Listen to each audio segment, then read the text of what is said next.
Greetings and welcome to Pro Tour Baltimore, where we're here with a couple of very interesting individuals, and I guess I will let y'all do the introduction of yourselves. So Yes, we'll sir. My name is Chris Myers. I'm a twin with my brother here, Stephen Myers. So we're actually the Bearish brothers. And I'm Stephen Myers, as you just heard.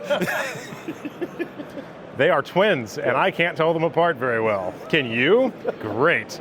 Well, we have a very interesting arrangement of things to talk about today because we're here with this product suite called Bearish, and they have some really neat stuff. But before we dive into that, let's ask some questions because we're here at a Flesh and Blood event, which is where I'm getting to meet you at. So, how long have you played Flesh and Blood? I came in around the Monarch block. I was really drawn into the game by the art of Monarch. We actually have a box here of it, and the hero that really spoke to me when we were looking at the Blitz decks was Prism. Okay. And my cousin, he actually plays Chain, and we kind of like bounce off of each other. So to have that type of camaraderie, but also a common enemy, was a really cool idea to like experience with somebody else. And how about you? What's your favorite And hero? on my side, I was a little bit before them, so I was actually introduced with Katsu to the whole matchup. And Nice, Ninja. yeah, I stuck with Ninja. I played around because I obviously hit the competitive scene pretty hard, so dabbled with Oldham, Icelander, but I found a home back with Ira right now. But Katsu is my love in this game, OG all the way. So if you had to pick a class, it's going to be Ninja as It's your gonna be- favorite class? Okay. 100 has to be Illusionist. Illusionist? Has to be Okay. Illusionist. So it's coming back in the next set. It so. is coming back. The Light Illusionist really speaks to me. I did play Dromai. Dromai was fun. A lot of people say that that's what kind of was the fixed Prism, but you know, I still think Prism was just a well-designed hero. Now, what is your favorite format in the game? If you had to pick one format that currently is out, I know Yes. PvE is not there, but you can say it if you want. But There's a lot of history with PvE, with like the World of Warcraft trading card game, but since it's not out, I don't exactly know what that's going to look like for Flesh and Blood. I'm super excited about it, but I would have to say Classic Constructed right now, and that also goes back to the love of Prism, and that's where she performs best. So for me, that's. And for me, I gotta say, Mirror Twins. I'm a Blitz guy, so Okay. you know I like the introduction. I liked how things don't get stale between people. You have a good 30-minute conversation. Nothing gets like a lockout, drag out, and so, I mean, if you get up against a Kano, you're going against a 3-minute match. Oh. If you have something that strings out with a Brava, maybe you can hold them off and it goes 15. But it, you know, so I think I like the little bit more fast-paced format. what do you think would be your anticipation of if you could pick a next class to exist in the game of Flesh and Blood? What would they be? Gosh, you only heard one come out so far, which I'm pretty stoked about. Necromancer. Okay, I like the And that's idea in the of lore book, right? You know what? Yeah, it is. It's in the lore book. You get the tease. Everyone's like, when's it going to happen? You know, there's like this lull, even amongst our play group. It's like, I'm going to be coming back in this game. I'm going to be doubling down on this when Necromancer comes out. And we already see the allies happening with Dromai Illusionist, but what does it look like when you can summon from the ground? You get the undead coming into the picture. It's going to be good. I think we're going to see some support classes, to be honest. I think we're going to see some new stuff come out with the PvE block. I would really like to see something like a cleric or a paladin. Okay. Something that can serve like multiple roles, like a paladin that might be able to take damage and heal, or even a cleric that fully leans into the idea of healing. It depends on if they introduce the idea of like a party system that's like 3 or 5 players that can do like group healing and things like that. I think it'd be cool to see that. Awesome. Yeah. Well, we will go ahead and transition into the reason that I asked all of you to come here is we have these amazing boxes, and I believe if I'm saying this correctly, it is Bearish, correct? Yes, sir. All right. So what was the thought process? I don't know who to begin with. How did you come up with this idea? Do you want the long story or the short story? How Well, much time do you got? that thing will go for 6+ hours, so we Okay. can go if you really want to do it. Well, I have a Cliff Notes version that I can say. I'll say my part. My brother and I have been entrepreneurial for a lot of years, working 9-to-5 jobs, but also on the side dabbling with things. Your setup here is absolutely incredible. When we were doing multimedia, I wish we had something like this because we teased around with YouTube. We had some really crazy ideas. We had productions where we even had a friend that had a helicopter company, where we had wow. a friend up there shooting paintballs down on people dressed like dinosaurs. It was great. So anyway, sidebar, it just shows you how crazy we go with our ideas. But you know, when I was working my 9-to-5 job, you got to have money to pay the bills. And what wound up happening was we discovered book reselling through Amazon. So what wound up happening was in this 9-to-5 job, COVID hit, stayed there for a little bit longer, saved us some money, and I actually quit my job. 3 months I was spent after I quit my job, building a company called Bearish Books.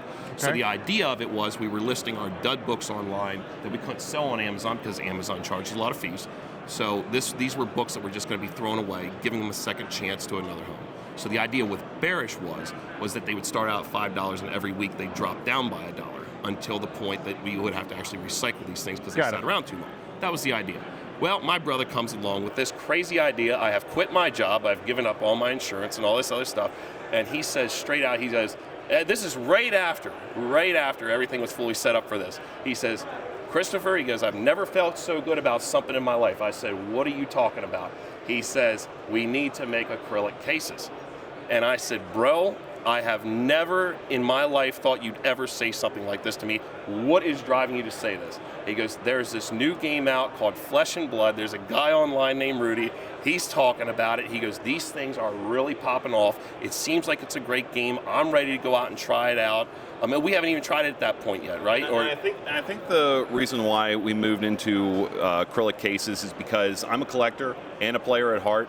But the amount of money that I can spend collecting isn't on a grand scale. But when we're talking about buying an alpha box for $125, the next thing you know, it matures to $500 in 2 weeks. You're like, oh my gosh. Now you look at $500, and it's like, oh my gosh, if I can get them for that price. Yeah. But even at that point in time, I got an Arcane Rising first box as well at the same point in time, $100. And I go on eBay, buy myself one of the acrylic cases that exist, and I just squeeze that in, and I'm just watching the cellophane pull on it. And I'm like, oh man, just keep going. Okay, that's it. A month goes by. How do you get it out? I don't know. I guess you gotta break the case. But the thing is like, you know, then I have it in my closet for a month. I pull it back out, I want to look at it, you know, and I look at the whole back, and the whole seam's split on it. Oh, and I'm no. like, what do you do? Like, so I kind of like sighed. The boxes are still maturing to this point. I said, you know what? This is our moment. This is where we can go in as collectors, as players, and make a difference. Do I know anything about acrylic cases? Not at first, but it doesn't mean that we can't. And so as we get older, as we get more ambitious, there's one thing that we wanted to do was serve the community that brought us such joy. We were playing the game at that point in time, and here now we're looking at, you know, Arcane Rising boxes, $800 to $1,000. Let's go in. Let's make something that protects investments. Sure. Because that's the biggest thing. Like, at the end of the day, these are collectibles, but I think more so than ever, it comes to a point where these things go past just being a collectible, and actually you're starting to look at maybe a future child can go to college over this stuff. And it's very true. So how do we capitalize? I don't want to say capitalize. How do we capitalize on it from a collector's standpoint?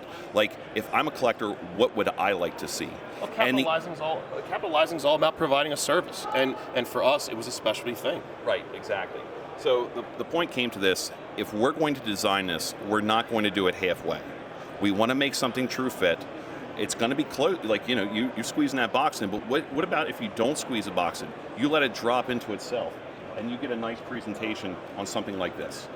So this brings me to my very first fun insider info knowledge that I have, because I've been collecting for a while myself. Absolutely.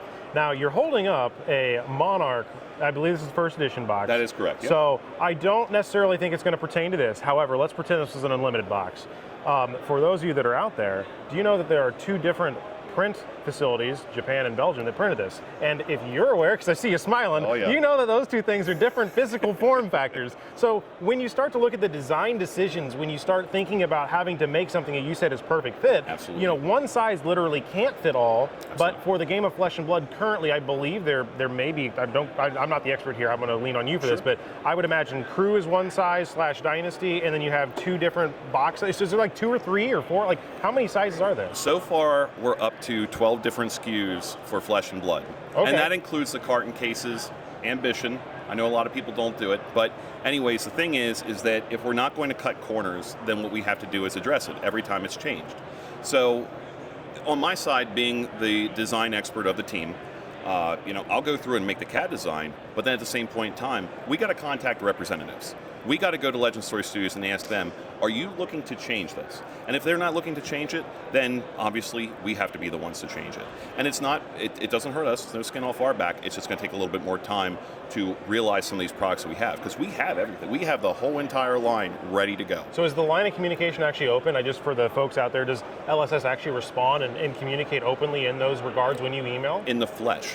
Really? Like even in these circumstances here, we will go up to them. It was awesome. First Pro Tour, we go up to James White, and this is the cool thing about this community. Never had this with Magic the Gathering. Hate to slight. I walk up to James White, sees the Bearish hat. He goes, "Oh my gosh, it's the Bearish brothers. You guys are doing the acrylic cases." He knew that. Nice. So the thing is like even for such a fledgling game, like, and it's obviously thousands of people. Yeah. Right? If you look behind us, Yeah. this is no joke. This is big. Yeah. So. This is the biggest event I've seen for Flesh and Blood. Looking at the framing of this, you can't even see half the hall. No, you can't. And the reason I'm doing this is to also show the ambience of the area as we picked a quiet corner to have this in. And this is just being cautiously optimistic. James White has never taken his mission away of being community-centric, being forward with the community. And this man, not knowing us by first name, but at least recognizing the brand, is like, you're important, you're making a difference, you're allowing something to exist in the space that makes sense. And this transcends just Flesh and Blood, but to have that one-on-one experience, it's like, that's the dialogue that we need sometimes to ensure the lifeblood of the game, because you have players, you have collectors, and on both sides it's important to us. So, everybody's input, it takes a village to make something like this. Even though it's a two-man team right now, it takes a village. So let's jump onto the marketing aspect, because I think that's where you're the brains of the operation, right? So I do a lot of the stuff behind the scenes. I can tell that the branding here. When I look at the logo, I immediately both say that's brilliant and I laugh because I don't quite understand it. Do you want to explain maybe the logo, or if there's any inside jokes in this, maybe? Or? There's actually a heck of a story to all this. I mean, obviously we've learned about the name. Came from the Bearish Books side of things. We just like the name Bearish. It was nice. The B was clean. All that stuff. But the B actually was designed by a dear friend of ours whose name is Ben Giles, who is the lead guitarist for a great band called Small Town Titans. And I'm going to tell you right now, if you like rock and roll, they did a great cover of The Grinch. That was one of those things that went viral for them. I mean, I think it has like somewhere around like 20 million views. These guys are absolutely solid talent. Go check them out. He's the guy that gave us the B that we endearingly hold close to our heart. So that's where the B comes from. Nice. Yes. So. And even coming up with the slogans for this, and it's nothing that's going to stick, but I'm just going to say it. I think and it's not even a mission statement, but when the market is bearish, you hold, right? Oh yeah. You don't go out that's and the sell Wall yourself. Street mentality, right? So this is the same thing with something like Bearish. Yeah. Is even if the market is bad, this is a beautiful collectible. When the market is good, you're going to hold on to it. So either way, a Bearish, it's an oxymoron. You gotta play on that, and it's just a beautiful thing to look at something that could be a negative or turn positive. It's friendly, it's fun. And what's neat here is, so I don't have necessarily the whale collection, right? Like I know there are folks out there in the community that have some extremely deep pockets, have some really awesome pieces of Flesh and Blood history because they have some alpha, everything like that. But even when it comes down to the casual players, this will, if you want to collect and save your unlimited right now, because what's out today won't be out in 2, 3, 4, 5 years. They've already out-printed most of the WTR, Absolutely. Arcane, Crew even.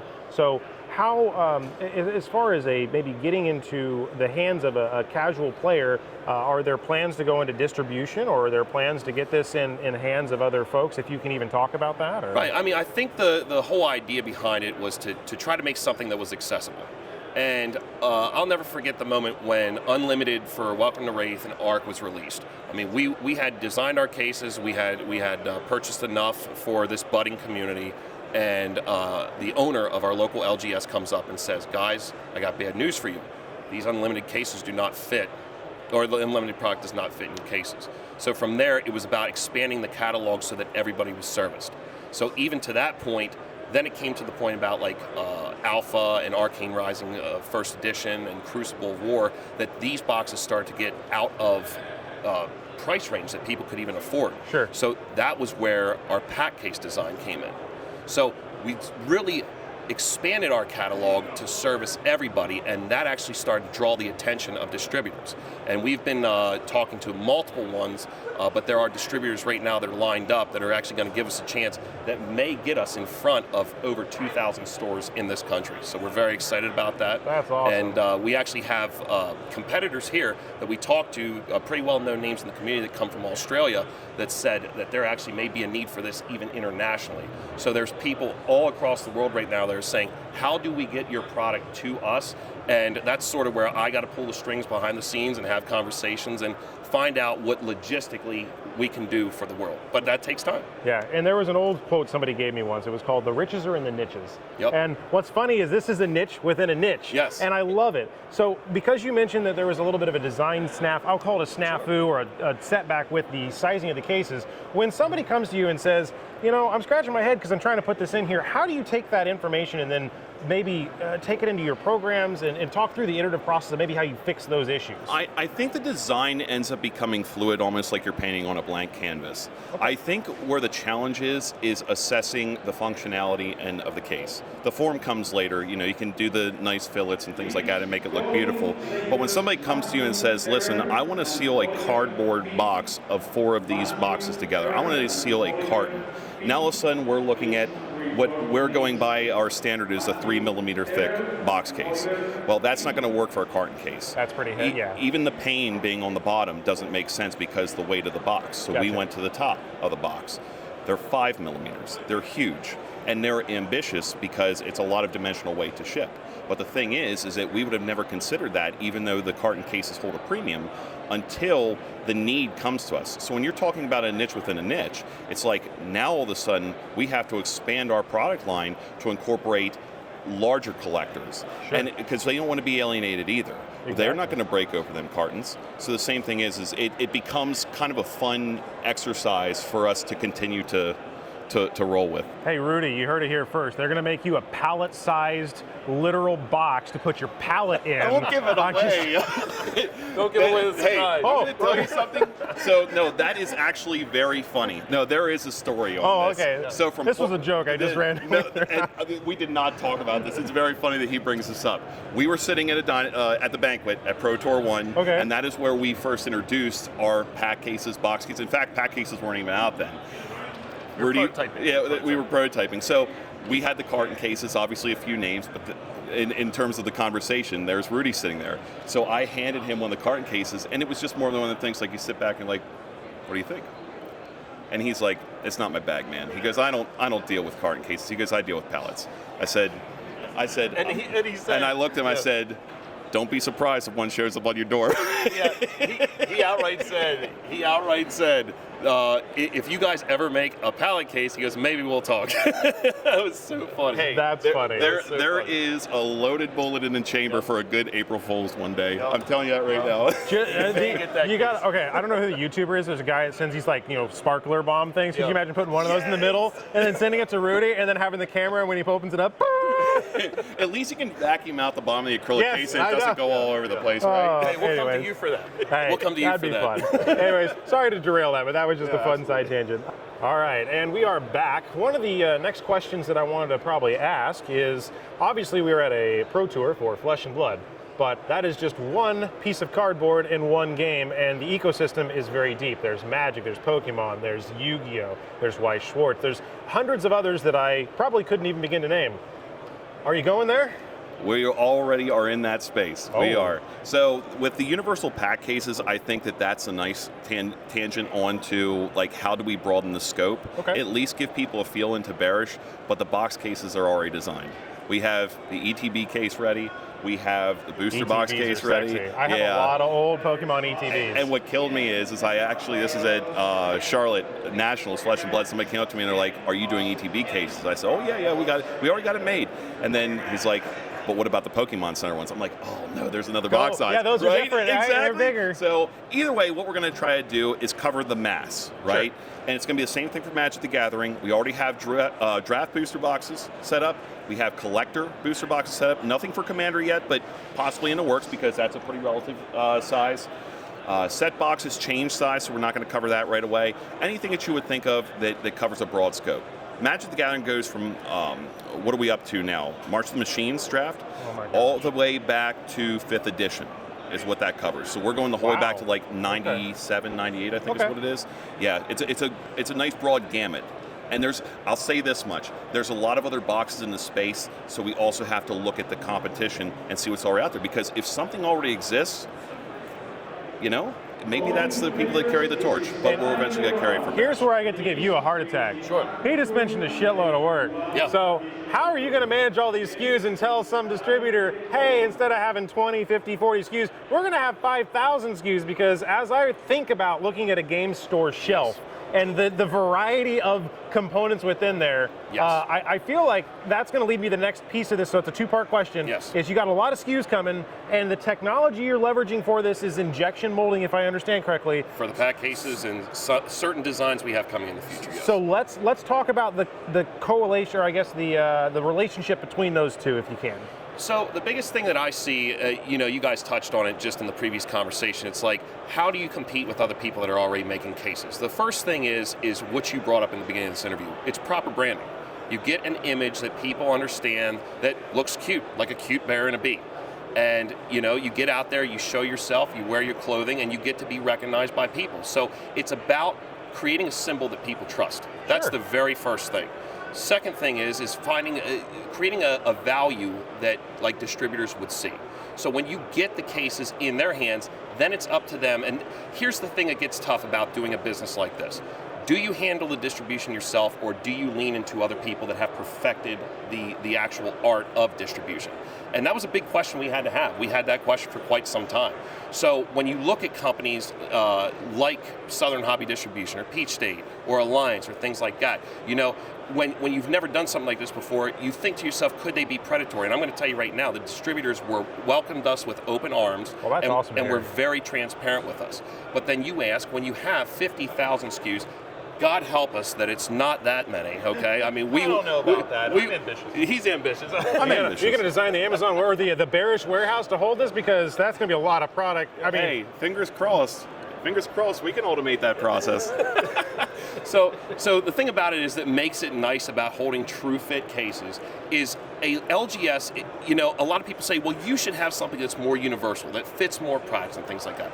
First off, it's not going to look good on your shelf at home. and it's going to shake around. It's going to shake around. It could damage the product. Yep. All of that stuff. And we can go into the pack cases some other time, because that's a whole nother bear of things. What about shipping too?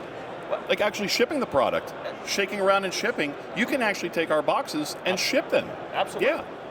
Absolutely, and that's the thing about it, is that these true fit boxes almost become one with the product. So you're asking, how do you handle something? Let's go with the crazy number, the 50,000 SKUs. What this allows LGS is, at the end of the day, they have an order form that, let's say that we're working with a company like Southern Hobby Distribution. Sure. They have an order form. They can go in there and check what they want to carry.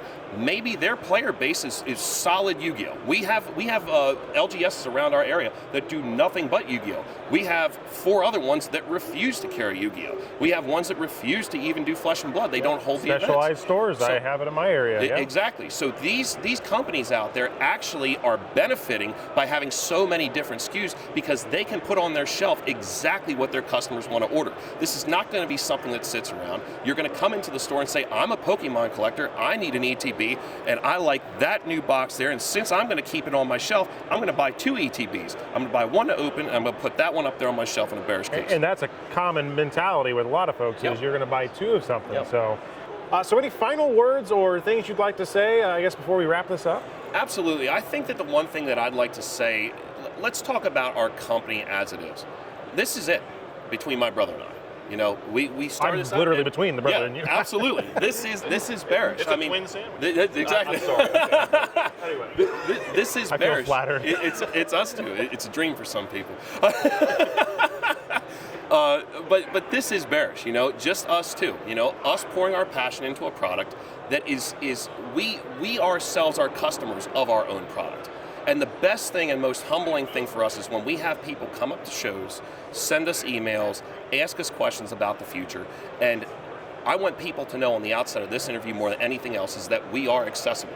We love talking about our business because it shows that these people who ever want to talk to us also have a passion that we truly share. This to us is not about making money. I mean, all businesses have to make money to survive. And when you have a good product, that's where the passion comes out from the players. And we want to be right there along with everybody else, because at the end of the day, when you have good products on your shelf, the LGSs win, we win, the customers win, everybody wins. And that's what you need to do to make a company that cares about products. And that's why you look around us right now at Flesh and Blood Pro Tour. This is a company that cares about their players. They care about their paper. And this is kind of our way of our thank you to them, of giving back, of being part of the community. We're just a small piece in a bigger puzzle that we would like to branch out and continue to give to the other player bases. So when you have people that are watching your show and stuff and they say, you know, I've had this idea but never the ambition to go out with it, approach us. I mean, support at bearishcases.com, B2B at bearishcases.com. Hit me up on Facebook. Hit Steven up on Facebook. We like to just even have casual conversations. Yep. Don't be intimidated. Yeah. Yep. Don't be intimidated. No, not at all. Not at all. I tell you what, as soon as I get a message from somebody on Facebook, I get excited about it. We get to rap about it. We get to talk about things. They bring up questions, concerns, comments. I mean, everything warms my heart. So, if you guys want to talk, we're here. We're accessible. And how about you? Any final interesting comments from the design world or just personal perspective? Actually, you know what? I'm going to take this tangentially over to another shirt that we're repping right now with Fab Unsealed. Okay. Yeah, if we can convince Fab Unsealed, a company that only does unseals, to seal some packs and leave a little bit of morsels for the collectors to break down an alpha box, add serial numbers to it to track provenance on our pack cases, and make it affordable for players again. See, you're taking an alpha box, break it down per pack. And that's, more bite-sized nuggets like that even I could try and track. Yeah, exactly. And you know what? I got them in my safe at home right now. I got an art set of Arcane Rising sitting in there. And I can afford that yeah. instead of a box of Arcane Rising. Yeah. And I think a lot of people can share that sentiment. Fab Unsealed did a lot of great work. It was a great collaboration between us. We also see that branching out into other businesses and stuff who also want to try to do that as well. We're open books, guys. And if you're interested in bearish cases, pack cases, anything like that in the future, let's talk. All right, that wraps up this interview here at Pro Tour Baltimore. So again, thank you so much. And until next time, enjoy, geek on, and just have fun with your general friends. And yeah, bye.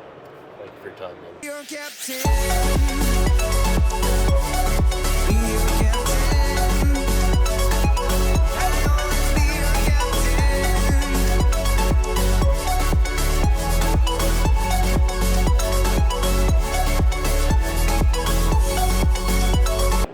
Start recording. Test, test.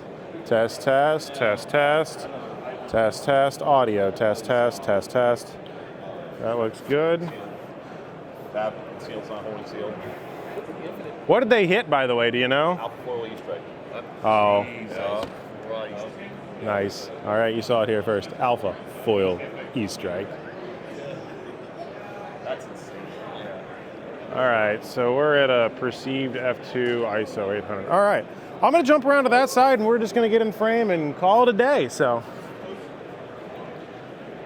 This is a far audio check.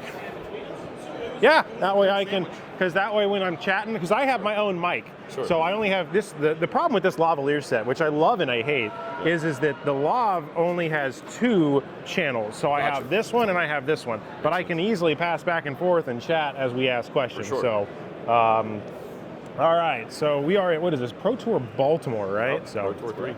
All right, 3, 2, 1, I am recording. I see the red going up there, and for prosperity's sake, I'm gonna hit one more record button.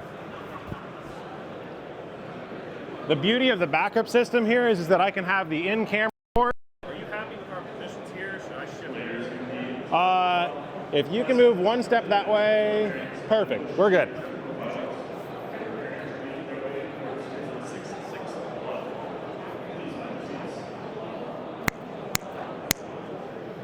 That's like if I don't have a clapboard, that way I can synchronize all the stuff. Now you know exactly what you're doing. It's fun, so. You know all the tricks. All right, let's see here. I'm gonna pause for a minute on the interview. I wanna just double check that things are happy. That's recording. Good, brother. I appreciate it. That's still recording. I just wanna double check. The joy of being a one-man crew is you can't look at somebody and be like, you're good. But that's still recording and that's still recording. With the introduction of the pack cases into like the breakdown of the pack, or breakdown of the booster boxes into pack cases, It becomes like the goal of the pack cases, like what the mission is. Do you want to do that? I don't know. Okay. This I mean, it's neat. It's fun is to see where the market's taking Do you things. want to take the conversation? I can see what's going on. Yeah, can we explore that conversation? yeah. So all right, I will go ahead and cut here. 3, 2, 1. Yeah. So where do you want to wrap this up? I mean, what's any final thoughts, comments? Is there any other nuggets of information you want to You know put what out? I think I'd like to say about it? I would like, yeah. I think we'll wait for that. Cut it, redo it. Yeah.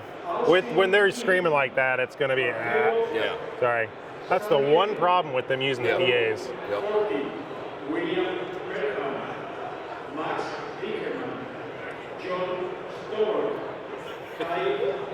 And the battery dies. So fun story. I was interviewing Mark Poole in Indy, and I had the backup. So this is a backup recorder. So this is a physical recording here, and then that's also recording in the cameras on both of those. Gotcha. And my camera died, so the last 30 seconds I had was only the audio portion. So if you watch my video, you can see where I clearly kind of start cutting off, and I basically put in like a little bit of B-roll over the section I lost. But it's lessons learned like that I fixed. So, but That's really cool. At least you got redundancy, right? absolutely. All right, cut here.